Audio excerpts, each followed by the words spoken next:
When I was in middle school, I was first diagnosed with autism, and my reaction to that diagnosis was largely to do research into it.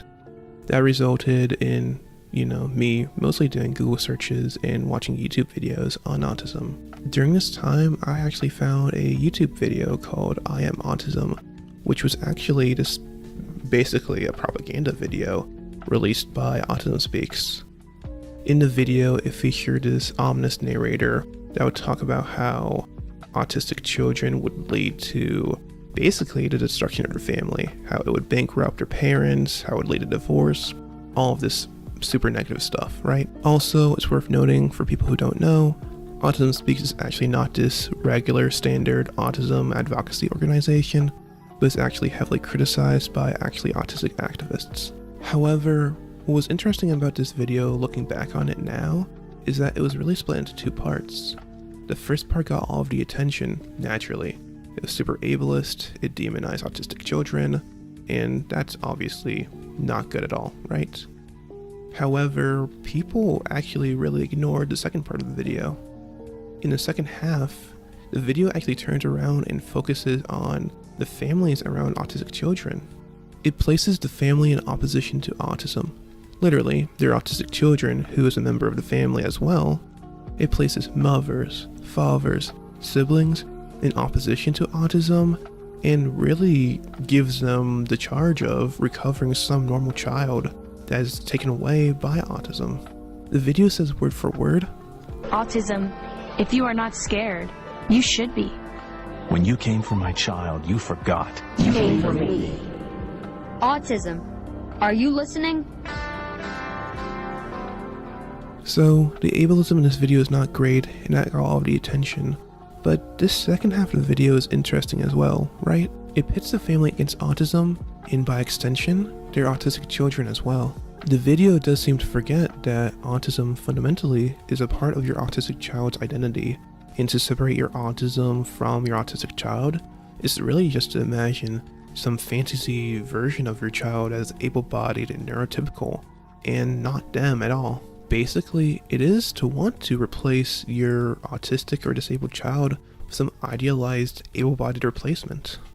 However, we can criticize the video in all sorts of ways. It's incredibly ableist and shitty, and we know that. However, it is actually right, just in some very wrong ways.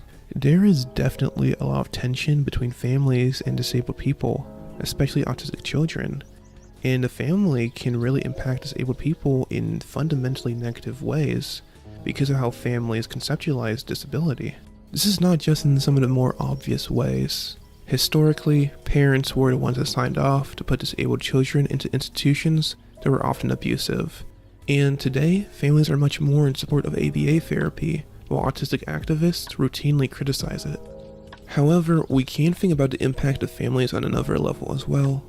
How do families impact the desire and psychologies of their disabled children? As you can imagine, depending on the family, this impact can be quite negative. So, this is a conversation that needs to be fostered, and I want to start it here. Let's talk about disability, families, and the long-term results of being within an ableist family.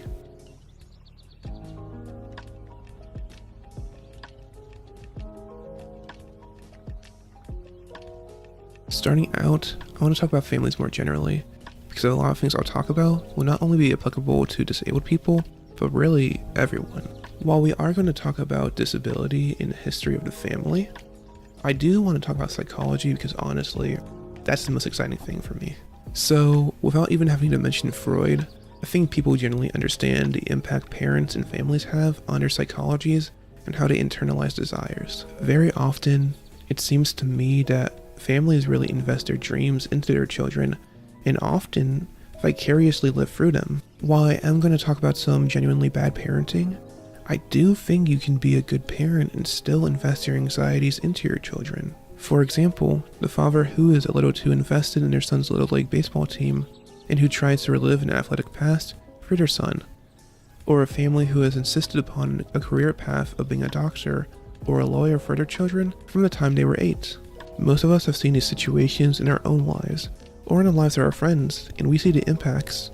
The desires that our parents place upon us does not remain completely as an external pressure, but also enters our own psychologies as well. So often we want to make mom and dad proud, and their desires and anxieties are often internalized by us in an effort to make them happy, to make them proud, really. The legions of college students who wanted to major in English but end up going into pre-med can all testify to this. In so many ways, it does seem to me that to name our deepest desires is to name our families. Parents and siblings, more than maybe any other group, possess the ability to transmit their anxieties onto us, and we take on those anxieties as our own.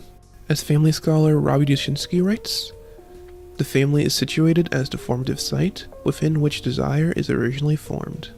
So, okay, families have impacts on our psychologies, and we often internalize the desires of our parents as our own. That's fairly basic. However, what does this mean for disabled people?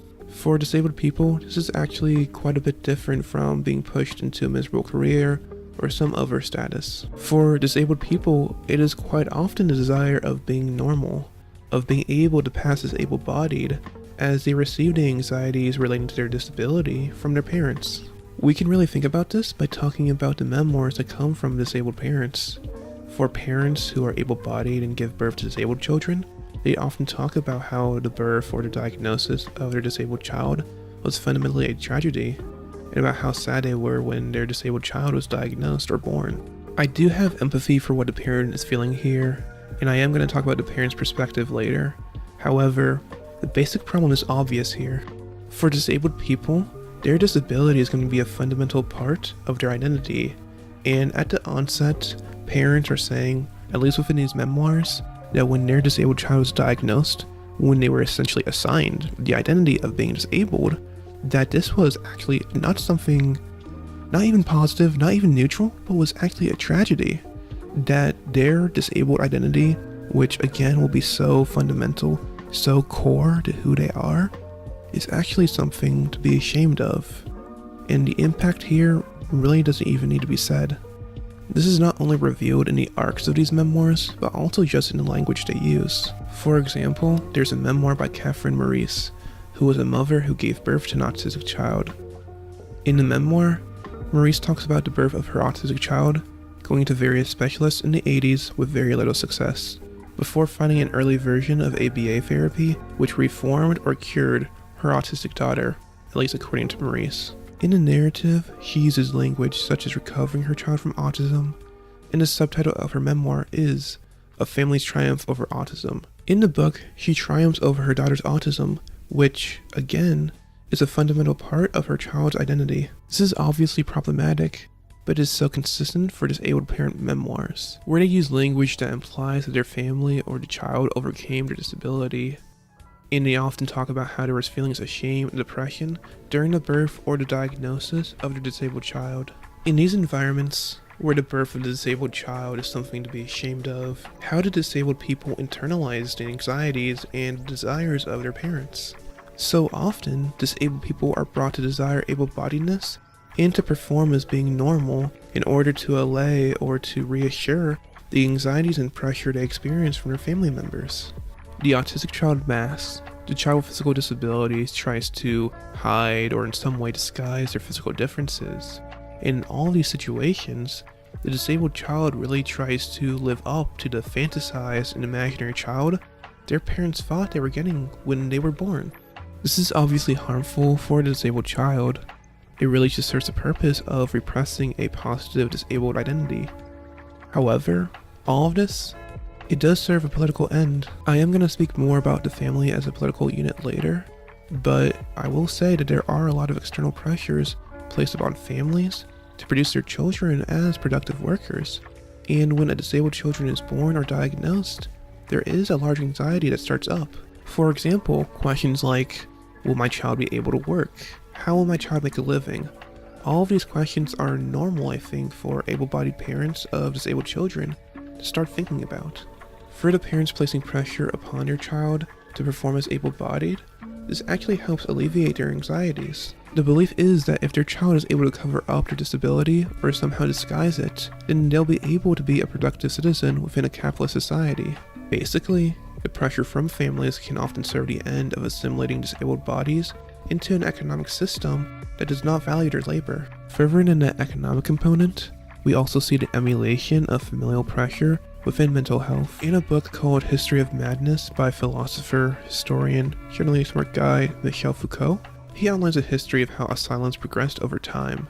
In an early version of the asylum, they had decided to model it closely on a nuclear family, with the belief that every introduction of the family unit for mentally ill patients would return them to reason.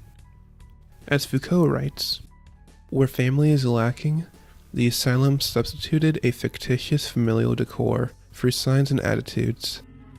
The mad remained minors, and for a long while to come, reason bore for them the attributes of a father. Here, the mental health apparatus sought to reform schizophrenic, neurotic, and otherwise mad individuals through the creation of families, with the doctor often taking on a role of a father figure. The recreation of the family within the asylum really speaks to the significance of familial pressure for people who stray away from being normal. The pressure from families often induce us to conform, to be a good subject under capitalism. Here, mental disability is reformed for the presence of a surrogate family, recreating those same familial pressures in a controlled environment. This usage only speaks to the function of the family to translate disabled people into able-bodied workers, regardless of whether they're physically disabled or mentally different. So, for disabled children, the family takes on a specific role, which the Autism Speaks video actually describes quite accurately. The family as a political unit often receives societal pressure to translate their children into being productive workers, and disabled children naturally create tension as our economic system doesn't value disabled labor. Because of that, the family transmits their social and economic anxieties upon their child, and in turn, the child internalizes the pressure and anxiety as a desire to be able-bodied, to pass as being normal. This provides obvious issues for a disabled person, as their ability to positively identify with their disability is put into direct contradiction with their ability to elicit pride from their parents. However, as mentioned before, the relationships between disabled people and their families go beyond psychology. Repression is bad enough, but to fully understand the situation, we need to describe the disability politics of the family.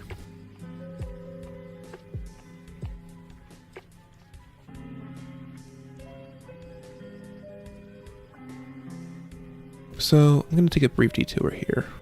Back when I was in middle school and early high school, I remember every single year there would be this lesson in history class where we would discuss the political differences of the political parties in America, Democrats and Republicans.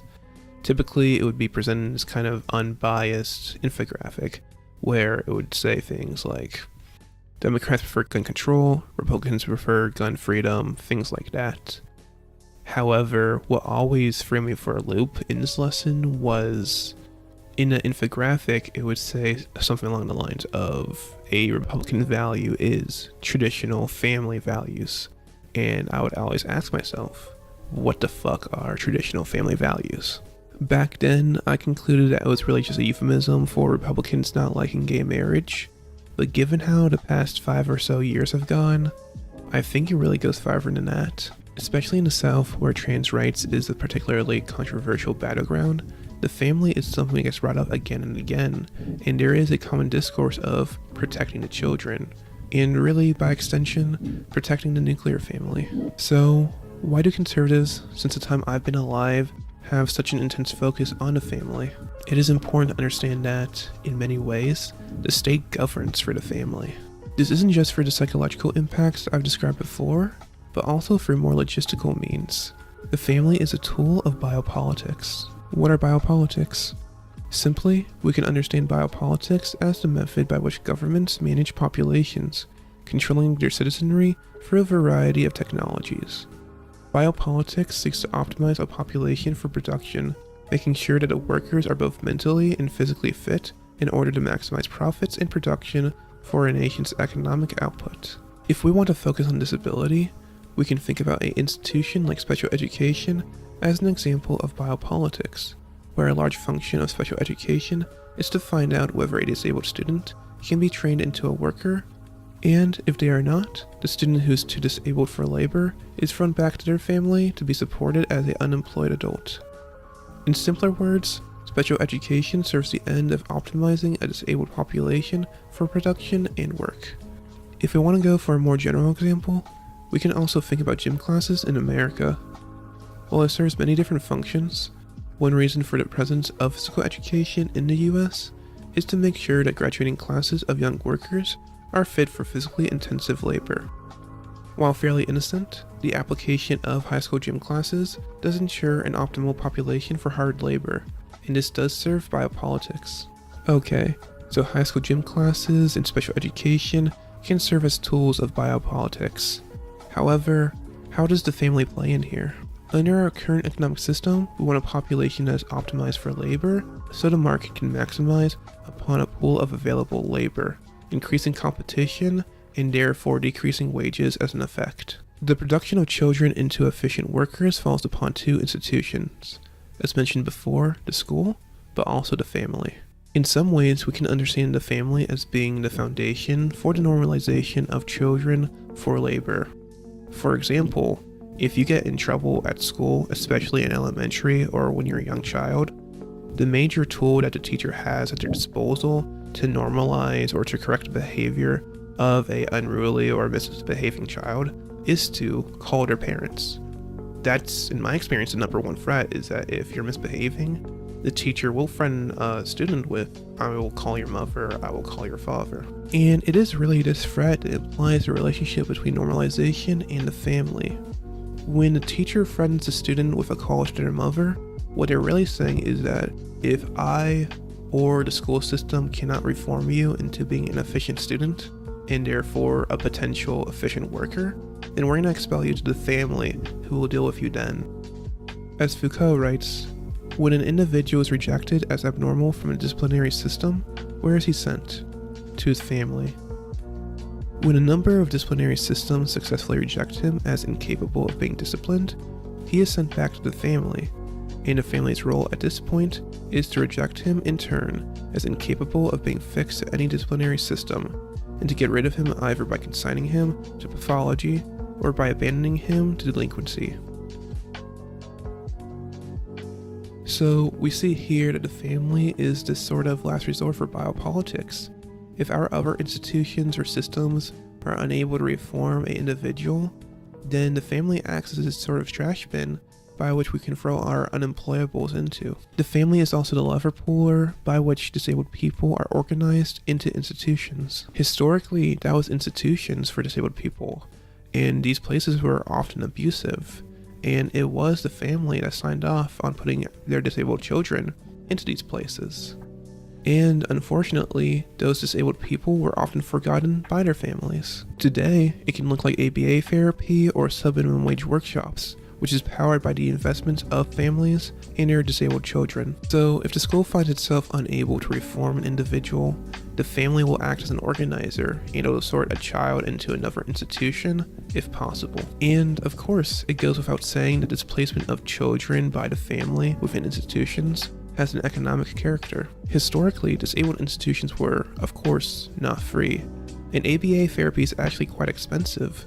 So there is this sort of aspect to the institutionalization of disabled people to where even if our system is not able to translate these disabled people into good workers, they can still enable flows of capital to move. Point blank, if our economic system is unable to profit off of disabled labor, it's going to profit off of disabled people for some other means, either by therapy or other institutions that profit off of disabled normalization. So the family does act as a last resort for biopolitics, with parents taking on the final responsibility of molding their children into effective workers. This is spoken about more at length in my video on Love on the Spectrum.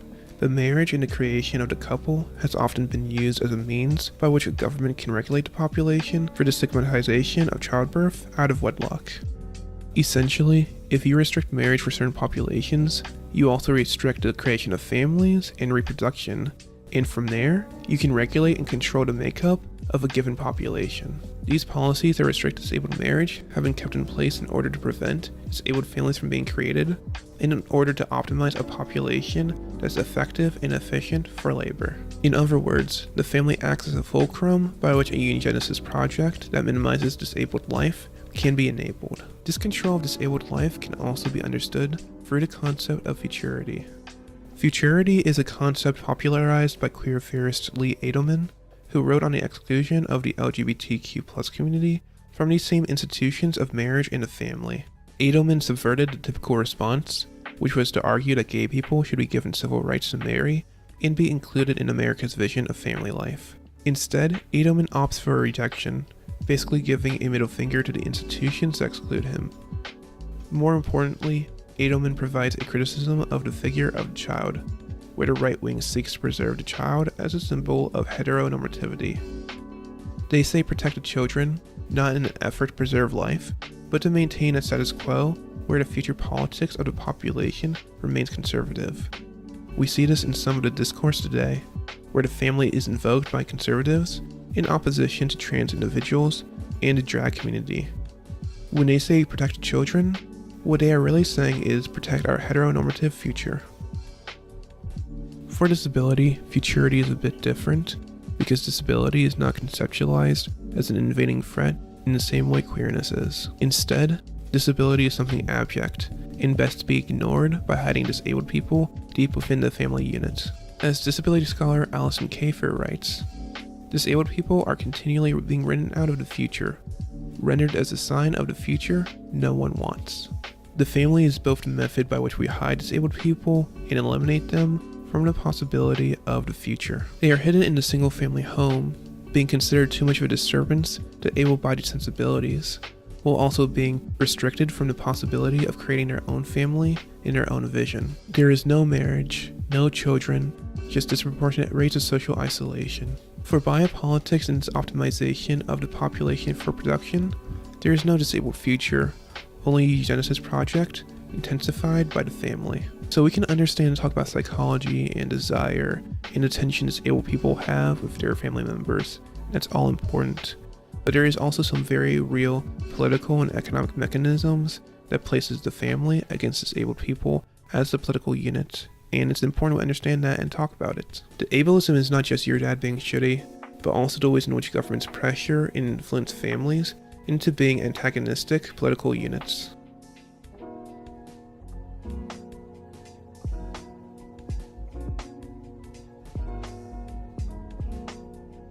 I've talked a lot about parents and their political role in ableism, and it has all been fairly negative. However, I do want to be clear here.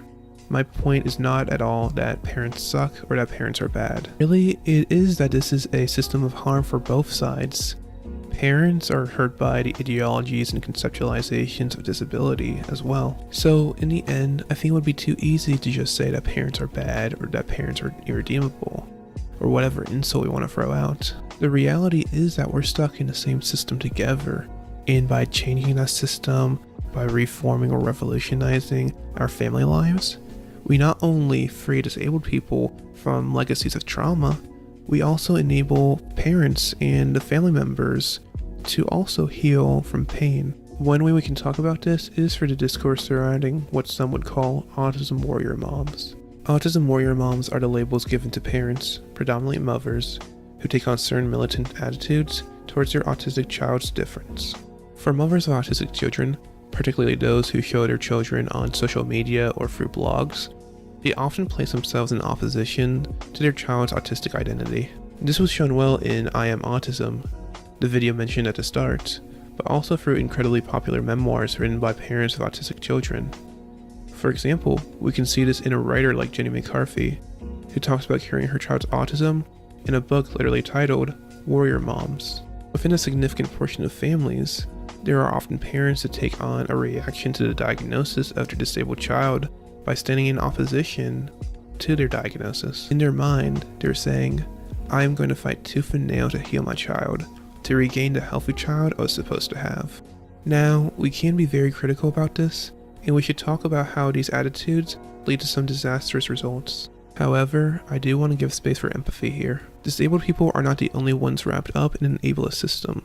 Disabled people are certainly the most impacted. However, every single one of us, regardless of our ability, is impacted by ableism. Here, able-bodied parents, because of the ideology of ableism that tells them that disability is something tragic, something that must be mourned, and is essentially the death of the child they thought they were getting, turn around and see the child that was born that is actually their child and is unable to recognize them as being fully human because of ableism. Instead, they separate the disability from the child and articulate a vision where the disability, in this case autism, has stolen their child. What this all does is prevent parents from actually loving their children.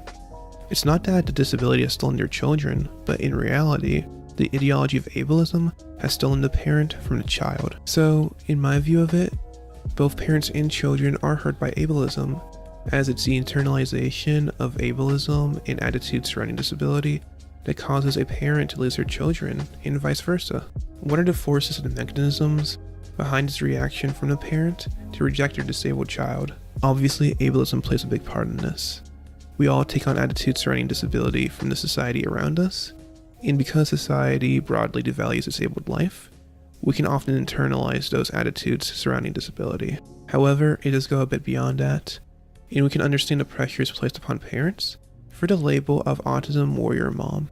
Really, upon hearing the label, it did make me cringe, and to me it was a red flag, because there's the obvious question of, okay, autism warrior moms, this is not great.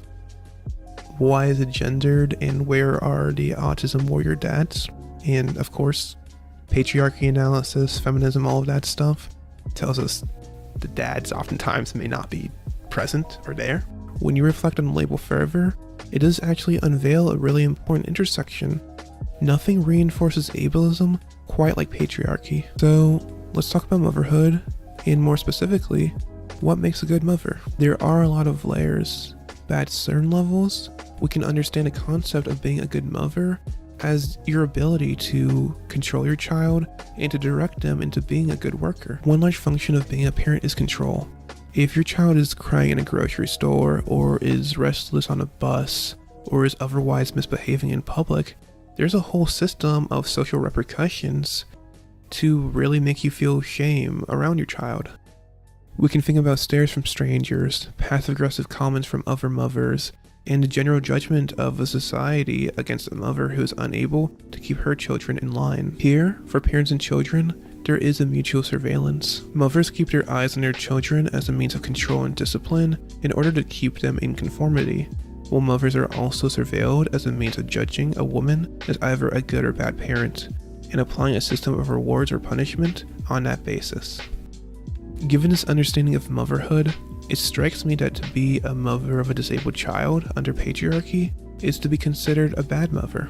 Under the gaze of patriarchy, what does it mean to be a mother of an autistic child who stims, or a child with mobility impairments? Disability in public can express itself in all sorts of ways, and oftentimes it can disrupt certain sensibilities, and it is the figure of the mother who's brought to task for the abnormalcy present in her children. In response to disabled differences, the logic of patriarchy tasks the mother with hiding or even eliminating the differences in her children. So, in understanding the intersection of patriarchy, disability, and motherhood more broadly, we are able to contextualize the reaction of mothers and parents to the event of diagnosis. It doesn't make it okay, but it does give space for empathy. Even at the institutional level, we do see this dynamic unfold.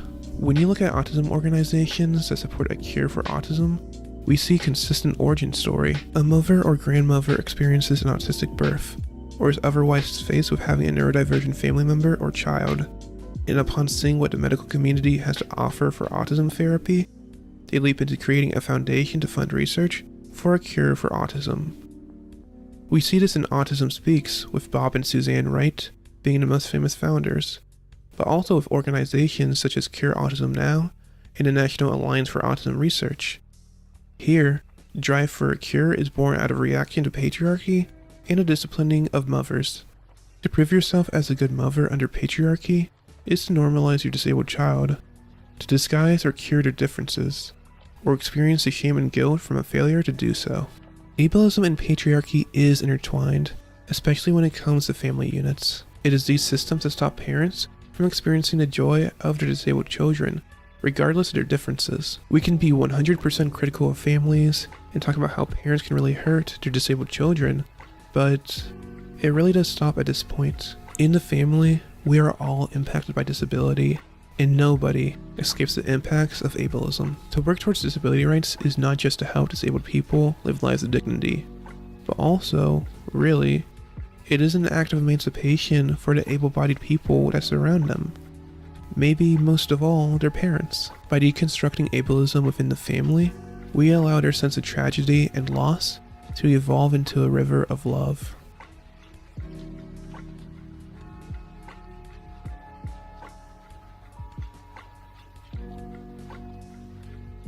Okay, I've described a lot of ways in which the family kind of sucks for disabled people. Patriarchy, biopolitics, desire, a lot of heavy stuff. However, I'm not going to be the one who throws away the family unit either. I think, really, when you boil down family to its core component, families really are just networks of love. However, historically and today, families have been used to intensify systems of oppression, so change is obviously needed. In closing out this video, what I really want to speak to is what an anti-ableist family unit would look like. When it comes to disability rights, I don't think there's a more important coalition than the one between parents and their disabled children. However, when you look at reality, the politics of those two groups are so polarized. Parents typically support ABA therapy. Disabled activists, on the other hand, are critical of ABA. Families often are the major funders of curing autism, and neurodiversity obviously doesn't want that. And the list goes on. Because of how intense the emotions are, the disability politics of the family become fragmented on these lines. Both able-bodied parents and disabled children dig in on their respective politics, and it becomes a stalemate. Having different politics from your parents is an obstacle everyone knows well, but politics is not a primary issue here, in my opinion. It's obvious to me that a lot of the tension here comes from a place of pain and loss. Just for a moment, however, I do want to show what the coalition of able-bodied parents with their disabled children would look like in practice. In 2018, there was a large disability protest in Poland, with the most successful part of the protest occurring in Warsaw. To summarize it, a group of disabled people and their family members were able to conduct a sit-in within a congressional building of Poland's government, and this was not a short-lived sit-in either. Their sit-in lasted 38 days. The protest consisted of two demands: a monthly allowance of 500 zloty, or $130 for adults who are diagnosed with disabilities that are considered severe, and they also asked for a raise in the subsidy for the caretakers of disabled adults. I do want to keep this a little bit short because I do want to dedicate a whole video to this event. By the end of the 38 days, Poland's government granted a raise in the subsidy, but refused the monthly allowance being increased. So, okay, that's great, that's fantastic, but how significant is this really? Here, by looking at the makeup of the protest, we can see the power of the coalition between disabled people and their family members. The protest was predominantly disabled people and their family members, and this, in of itself, is a big deal. From a disabled American perspective, it's really difficult to imagine something similar happening in the US. The politics of disabled people are often at odds with the politics of the family, and at disability protests, you often lack family members as allies. Basically, you'll see family members at fundraisers for Autism Speaks, but you won't see them at protests outside the city hall. So at some level, the presence of just having a primary coalition of disabled children and their parents is at some level just something to celebrate. And more than that, it was successful. There is a common slogan within disability rights of nothing about us without us. Basically, for a very long time, disability policy was written without any input from disabled people, and that's obviously fucked. From that, a major concern for the coalition of disabled people and their families is that their family members would speak for disabled people rather than uplifting disabled voices. However, maybe the most promising aspect is that disabled people were absolutely central to the protest, with scholar Paweł Kubicki writing, "The input of the protesters with disabilities was as important as their carers." Not only was this difference visible in the content of the protest, but also in who took the floor. In 2018, unlike before, people with disabilities spoke about the demands and problems they faced. In talking about disability in a family, I do think it's important to properly frame it. There is a lot of bad stuff that happens within families for disabled people, and that needs to be recognized and addressed. However, for disability rights, the coalition between family members and disabled children has the potential to become really central and really effective. It is important to acknowledge the differences between the US and Poland politically. They're very different countries. However, we can still see the value of that coalition. Our families have the tendency to fuck us up, but they can just as easily lift us up. It is really for us and our loved ones to decide for the future. Would a family unit be a unit of repression or a unit of emancipation? So we can finish on this. Families can and often will do bad things to us. The impacts of families cannot be understated. They are tools of governance, of systemic oppression, and perhaps no other unit, no other system impacts our desires and our values more than our families. The output of the family does plug into flows of capital, and it is a conservative institution, but that isn't how the family needs to be. Everyone in the family is caught up in this. Able-bodied parents are trapped by ableism, and their disabled children catch the brunt of that. However, families, just as easily, can be networks of love. And love is not just a purely interpersonal thing, but love contains within it a political message. In some important ways, to love your disabled child is to perform an anti-ableism, and to reject your child as a tragedy is to perform the most evil form of ableism. By choosing our vision for the family of the future, we also, by extension, choose our politics of the future.